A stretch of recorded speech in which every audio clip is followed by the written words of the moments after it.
Recording a minute. All right, let's make a formal introduction. For our listeners, good afternoon, Robert. My name is Claudio, and I'm calling you from Washington, D.C. From the studios in Fairfax City, we are very humble and grateful that Robert Dean accepted our invitation to a show. Robert, welcome to the show, man. My pleasure. Welcome to you too. Thank you. Christmas and a Happy New Year. Same to you, man. We live in crazy times, man, bro. Yeah, we do. You know, with wars, people killing one another. Maybe we're doing a society. Hopefully, music and interviews and talking to great musicians yourself will give sanity, peace in the world, man. It'll help. Yeah. Yeah, it's crazy. All right, let's talk. I wanna do a little bit. Wanna do this interview backwards to your current life, toward the time you were with the band called Japan. You know, tell me about your journey to Costa Rica 30 years ago, and your decision to become a ornithologist and illustrator. Yeah. Well, I'm not really an ornithologist. But you're humble. I'm an amateur ornithologist, I would say. You know, I have a passion for birds, but I never studied. I don't have any degrees in ornithology or anything. So, but over the years, I suppose I've become something of an expert, certainly on the birds of Costa Rica anyway. Well, what happened was in 90, I took a trip to Peru and Bolivia. Yep. For like 5 months. Peru had always been very high on my list of places to visit. I don't really know why. It was just kind of, I was fascinated by it in some way. And anyway, during that time, I pretty much fell in love with Latin America. And when that trip was over, all I wanted to do was see more of Latin America. So I planned a backpacking trip through Latin America for about 6 months after that, I think it was. And I wanted it to be open-ended. I didn't really know where it was going to take me, but I knew I had to do it. So I basically started the journey in LA, and then from LA I crossed over into Mexico, and for the next 6 months I traveled through Mexico, backpacking, Mexico, Guatemala, Belize, Honduras, Nicaragua, and then I eventually arrived in Costa Rica. I knew I was going to like it because as a kid I was always into wildlife, and Costa Rica even then had a real reputation as a sort of wildlife paradise. So I knew I was going to have a good time there. But what happened was that I ended up staying in this small village on the Pacific coast called Montezuma, and staying in the cabins of this woman called Karen Monson, who founded the first national park in Costa Rica in the 60s.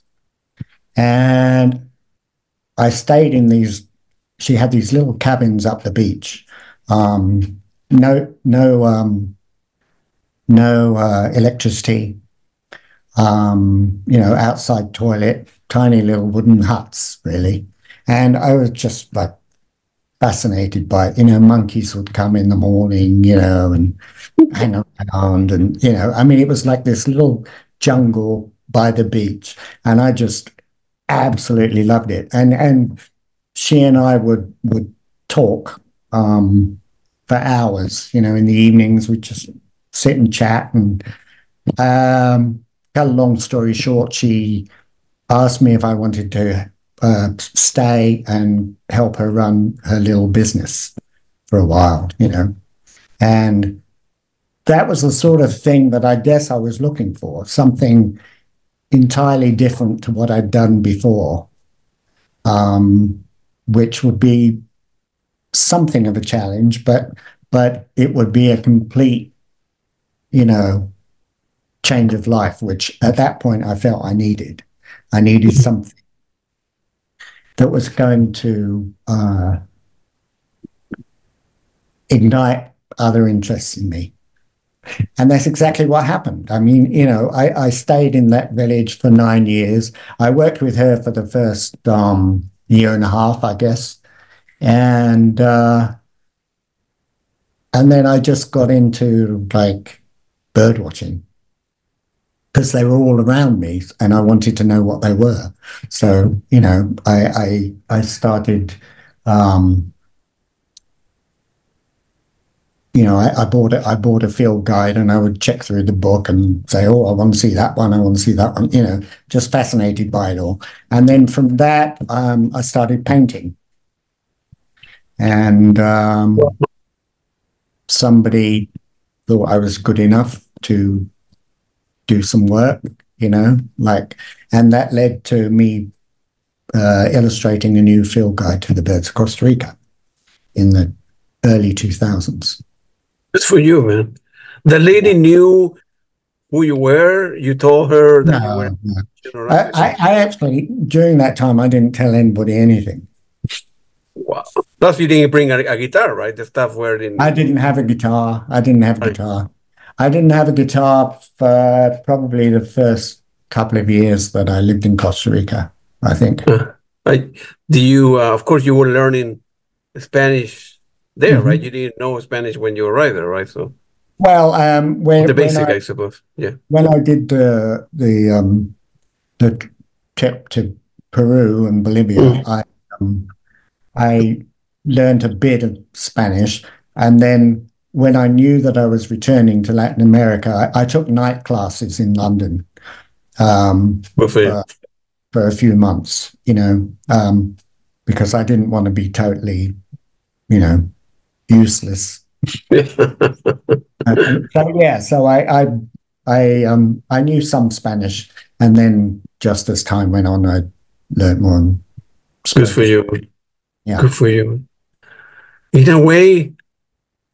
a way, it's like you're living a different life in the sense that, you know, the Sinead O'Connor, Gary Numan, Japan, all these, you know, famous people is so far away from you that maybe if I show you a picture like this, you know, it's so you wouldn't recognize it, right? Yourself. Well, the thing is, I mean, to me, right? Yeah. I think Facebook has helped me sort of like confront that, you know. I see. Yeah. Communicating with people where their interest in me is through the music, through the bands I played with. Yeah. But for a long time, I sort of didn't really think of it as me. It was like somebody else. Got it. Past, it was somebody else. And that's the way I approached it. So I would never, unless I got close to people and I felt like telling them parts of my past life, I wouldn't tell anybody anything. Yeah. Got it. It's not part of me to blow my own horn anyway, you know? It's like, well, it is sort of person. In the UK, it's like that. People, right? So I'm from Latin America, right? So and I'm from Chile, and I go to London kind of often, 2-3 times a year, for work and music. And big difference between the, well, I don't know if I will say people just from London, but people from the UK versus people from the United States are very different. You know, they're people here you're very quiet, humble, modest. If you were to win the Nobel Prize, you wouldn't tell anybody. People in the United States, the opposite. They will tell everybody, hey, I used to be in a band called Japan with Sylvian and Mick Karn and all this guy and well, I mean, famous guitarist, but you wouldn't. But I do think that is sort of changing in you know, because of all the reliance on the media and stuff and cell phones and all that. I think the the two countries are more similar than they used to be,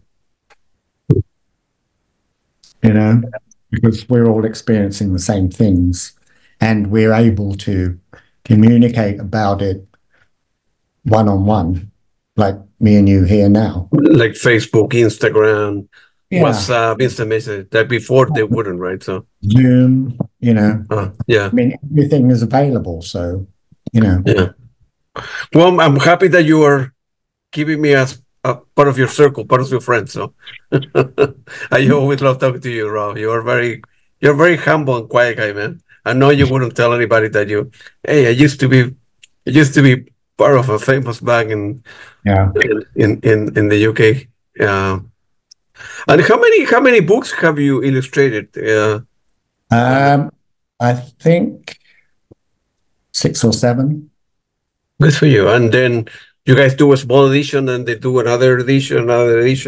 Yeah, what I've been working on pretty much all of this year is the 3rd edition of Costa Rica, Birds of Costa Rica. So I've been working on that pretty much solidly this year, and we should publish at the end of next year. Yeah, well, that's a successful one. Yeah. But I've done like birds of Panama, birds of Nicaragua, birds of North and Central America, birds of Aruba, Bonaire, and Curacao, and a couple of others. But that's you make a living. That's your core income, right? That's mine. Yeah. Yeah. Can't make a living from music anymore. But you do. You seem happy. You seem happy. Yeah. Robert, and that's important. Sure. Do the thing that you like, and get a decent income to survive, and that's good, man. For me, like I told you before when we talked the first time, music. I don't play any instrument. I don't know how to read music, but music has given me so much satisfaction in my life, and being able to buy music and being able to see a lot of gigs and go to a lot of live show, big band, small band, big name, small name, and it's given me a lot of satisfaction. My dad in Chile had a lot of music, so I began listening to music when I was literally a baby. And then when I was 14, I saw discovered rock and roll. The Genesis, the Peter Gabriel, the Tangerine Dream, and Pat Metheny, or whatever it was. And the rest is history. Then I was able to come here, and I'm able to see a lot of concerts. Music is beautiful, man. It's like, I suppose that people like, Can be. Can be, yeah. A lot of the commercial music these days leaves me cold, but, I mean. Do you listen? Sorry, yeah. No, go ahead. Sorry. Well, I've always been into pop music, as a kid I was in, but to me, pop music had a lot more substance back then. I see, yeah. You listen to Spotify, radio? What do you? I refuse to listen to Spotify through Spotify, and I don't listen to radio. Normally, if I know that there's a band coming out that I'm interested in, I normally go onto YouTube and check, YouTube, right? Yeah. Yeah, check videos and stuff.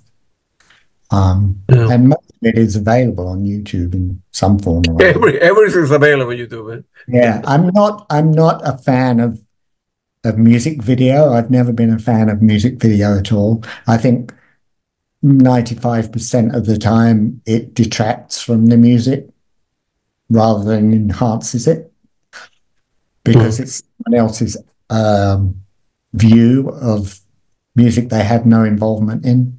And to me, that's, I mean, if it's just a band standing there and playing, that's okay, but when it goes into like fantasy sequences and that, I think it really works. Is it difficult to? You didn't have any classes to become an illustrator, right? It's not easy. Well, yeah, I mean, I did art at school. Okay.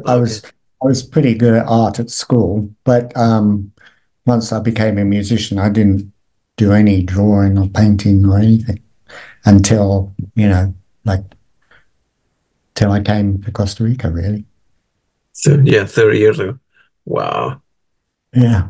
I have seen, not your book, but other illustrator, same picture, and very difficult, man. For me, it's very difficult.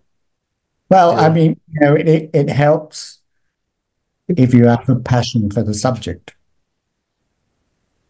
It's like Yeah. I don't think I'd be any good if I didn't love birds to begin with. Mm. And be I patient, and be a patient person, which I'm not. Yeah, well, there's certain, yeah. I mean, you learn when you become a birder and that you learn things about yourself. I think about what you are capable of achieving. You know, like as you say, being patient.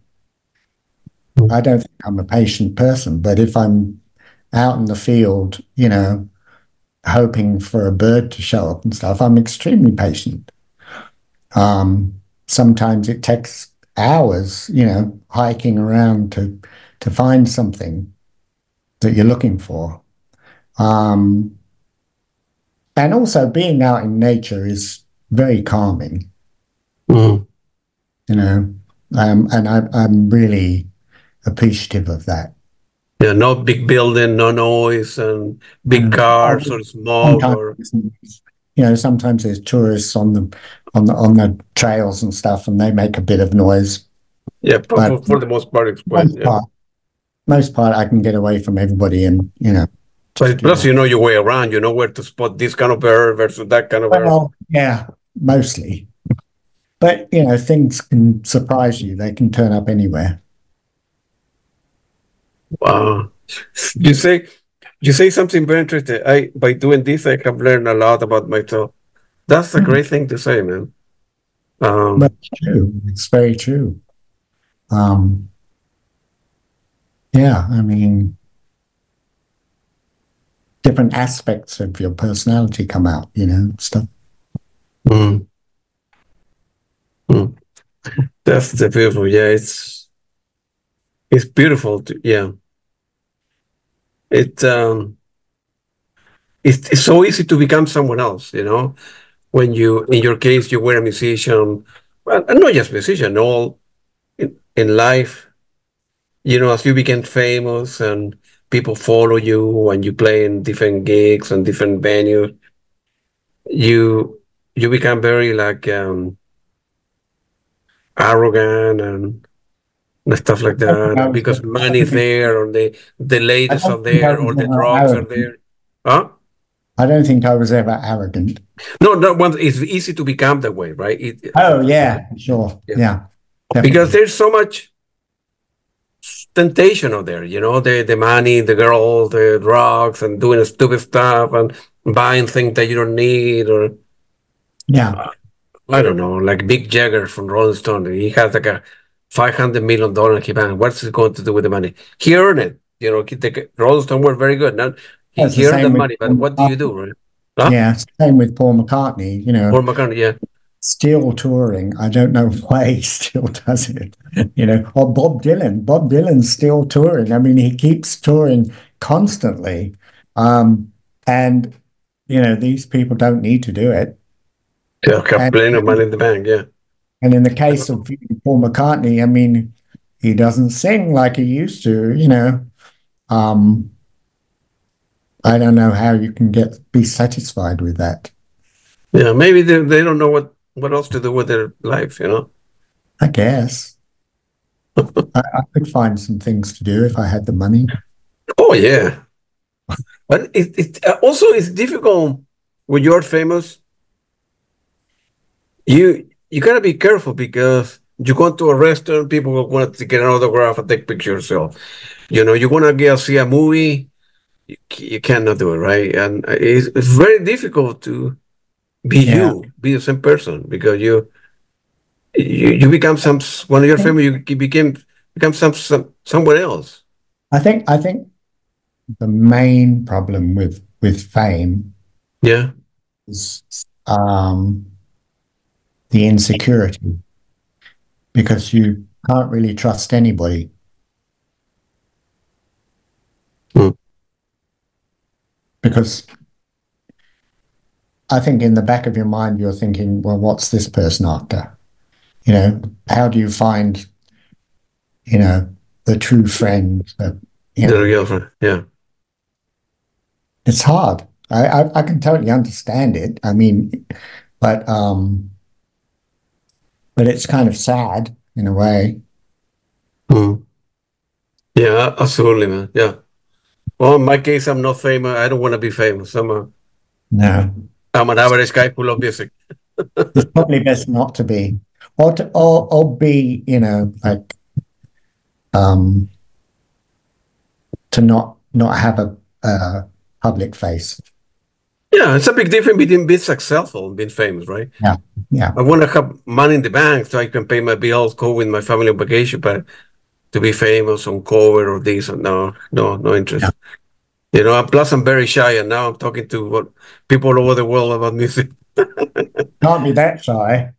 Oh, You can't be that shy. well, so uh, you asked me a good question. So I have two options because I was passionate about music. I'm always been. And during the pandemic, I opened one radio. I sent the link to friends. They like it. I opened another one, sent the link. A couple company asked me to do stuff as a way to listen to my own music, right? It was an interface to my own music. Yeah, And then I thought during the pandemic, well, musicians are not touring at all. They must be at home, nothing else to do. So I started calling people. And at the time I thought, man, if 10 people get back to me, I will be happy. And my first interview was with Steve Hackett with Genesis. I yeah, got lucky with Steve, and plus I got to know Steve better. I kept seeing him many times playing live and became a little bit of a friend. I have interviewed him like 3 times. I got lucky, and then other people get back to me, and then I have 10, and then 20, and then 30, and I like it. You know, yeah. it's But it probably also brings out something in your personality. well. So in answer to your question, so I have no option, right? So I'm an introvert. I'm a quiet guy. I say to myself, well, do you want to do it or you don't? There's nothing in between. And I say to myself, no, I want to do it. And I say, well, I need to, figure out the life, in which band they play, how they play, start reading by music. And I Yeah, begin asking kind of good question, I suppose. And then it went from there, man. And yeah, still, some yeah. people that would never get back to me, like the Ringo Starr whenever we interview, or Robert Fripp, Well, or I think Ringo Starr doesn't do interviews with anybody.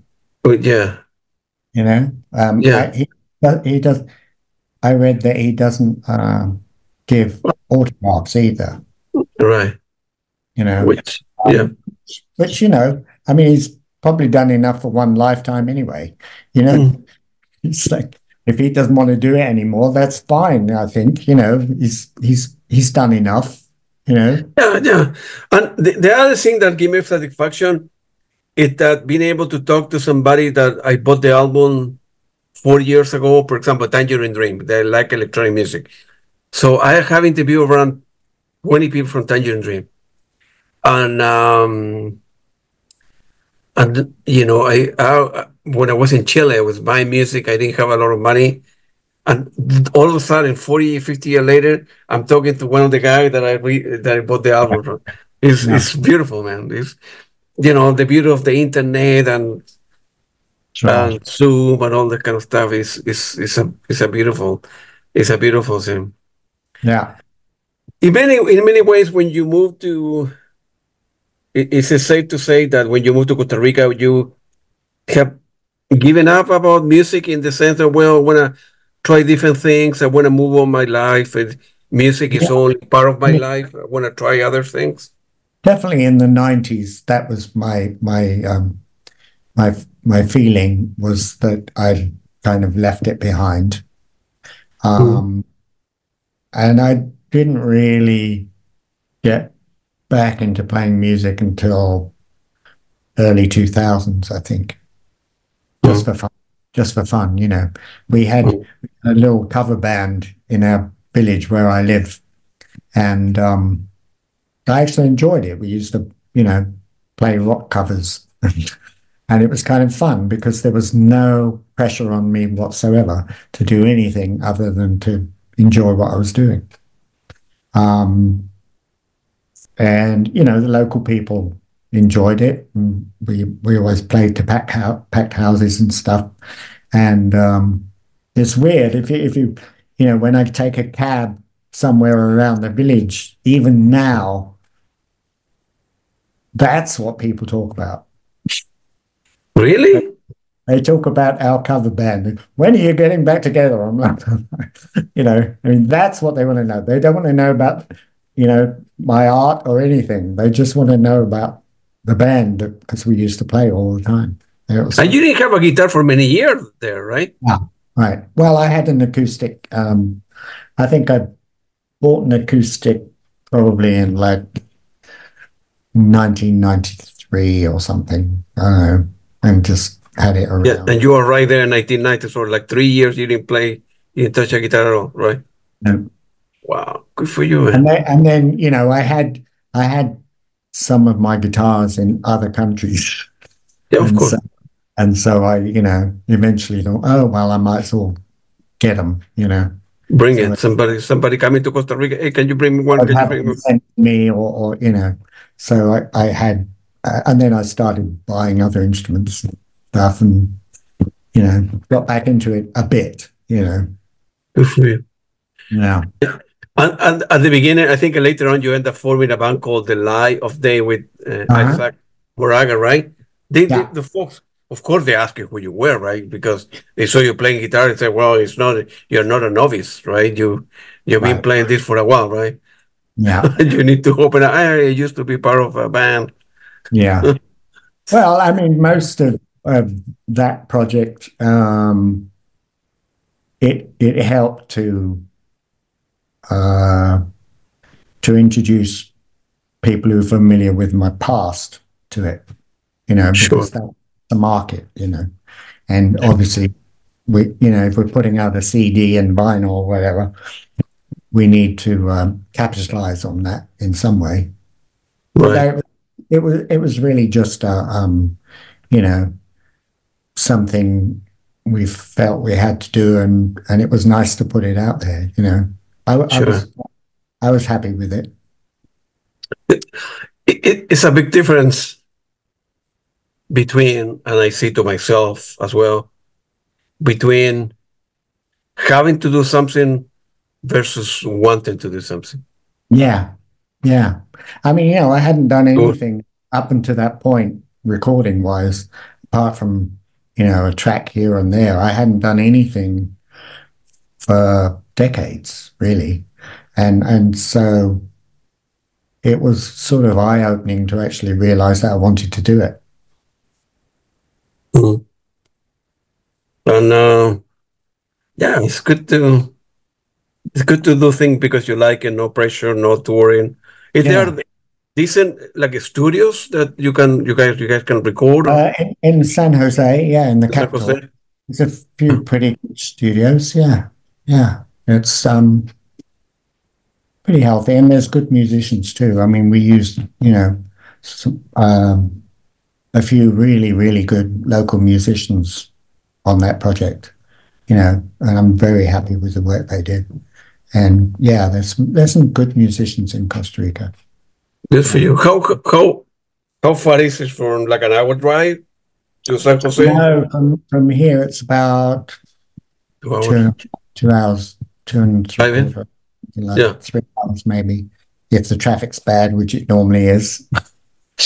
Once Yeah. you get to the Central Valley, when you're getting close to San Jose, the capital, the traffic is dreadful.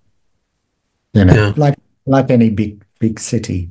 Big city, right? There are hours on the day that, Yeah. like here, right? If you want to go to DC, either you do it after 7 p.m. or before 7:30 a.m. because in between, right? Everybody want to go to work or Yeah, you know, yeah. take the metro, the train, whatever. Yeah. It's the same here. You know, I mean, traffic is shocking.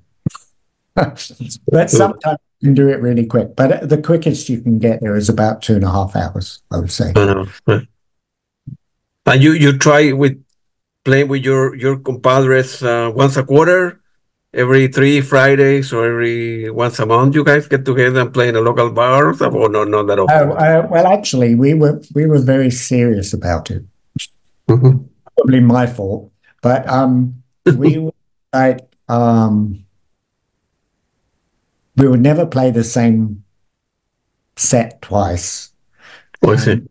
So every time we played, we normally played for like 3 hours, you know, like three sets of an hour each, and we never played the same set twice. So we would rehearse for like solidly for like a month before we played because we were learning new songs all the time. Sure. And we had three vocalists. Two of us sang in English. I sang.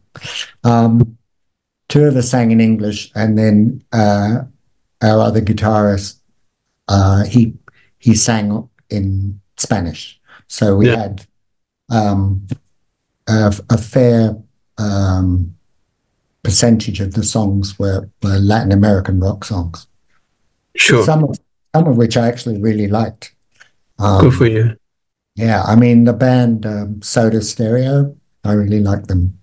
Oh yes, a lot of good stuff. I really. Oh, Soda Stereo, man, is the best.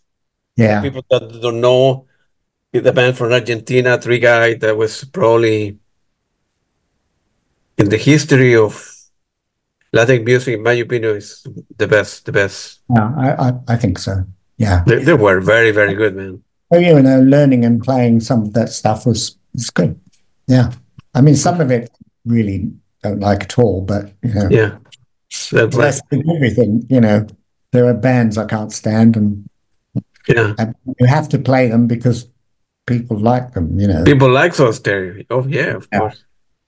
But it's fun, you know. It was hard work though. Yeah, you need to rehearse. But you get rehearsed for a month. And then how many gigs are there? 3 nights, Friday, Saturday? One. And then you disappear for another 2 months? Yeah, they would disappear. Then we rehearsed. I mean, we had, by the end of the band, we had about 120 songs, I think. Oh, wow. Oh, that's very impressive. Yeah. But also, early on, we did these New Year's Eve special gigs at this open-air amphitheater around here. And each one had a theme. Like the first one we did was a Beatles show. Yeah. And we did it with a lot of local musicians as well. So it was, the band was like the backing band, and then people would come up and sing songs and that. And we did a 60s Beatles show, a 60s Beatles show, like early. Then we did like a psychedelic period. And then we did a late period. Then we did an acoustic Beatles show. Then we did an electric Beatles show. And then we did a 60s pop show, a 70s pop show, an 80s pop show. You know, with all local musicians. There were normally like 18 local musicians involved. And myself and my close friend Alan, who also played in the band that we were playing in, we got it all together. We got everybody together, and we, you know, decided which songs people were going to perform and all this. It was a big deal, you know, and we did it for New Year's Eve, which was crazy, really. But what about this New Year? The coming New Year's in 5 days? Not doing it anymore. Not doing it anymore. Too much work. It's a lot of work. Yeah. What memory do you have from 1981, 82? You were part of the Gary Numan orbits. Well, that was interesting. I was living in LA at the time. Oh, really? And actually bumped into Gary Numan. I hadn't seen him since I recorded the track on the dance album. Mm. I bumped into him in LA, and I said, "Oh, hi, Gary. How are you?" He said, "Yeah, I'm okay. Do you want to be in my band?" That was literally the first thing he said. He knew who you were? Gary, well, I played with him, and back in like 2 years before that, or something like that. Yeah. Year Yeah, before that. you were like 2 years before that, but some people, wow, the first thing he said, you wanna, First thing he said, I said, "Well, I have to think about it." And he said, "Well, why don't you, come over to my house? I'm living here now, and come over and have dinner, and we'll talk about it and stuff." So I did, the and rest is history. Yeah. yeah, and then so I said, "Okay," and then basically we rehearsed. It was myself and Pino Palladino and Roger Mason, Australian keyboard player from the Models, and Chris Slade, who was playing with AC/DC then, I think. And before that, Manfred Mann's Earth Band. That's right. Yeah. And so that was the band, and we rehearsed for like, I'm gonna say like 3 months. We rehearsed a lot for Wow. that tour. Um, yeah, Gary would pick me up in his Jeep every day, and we'd go to rehearsal. Um, yeah. I mean, it was interesting. I was never a Gary Numan fan, but I thought it would be interesting. And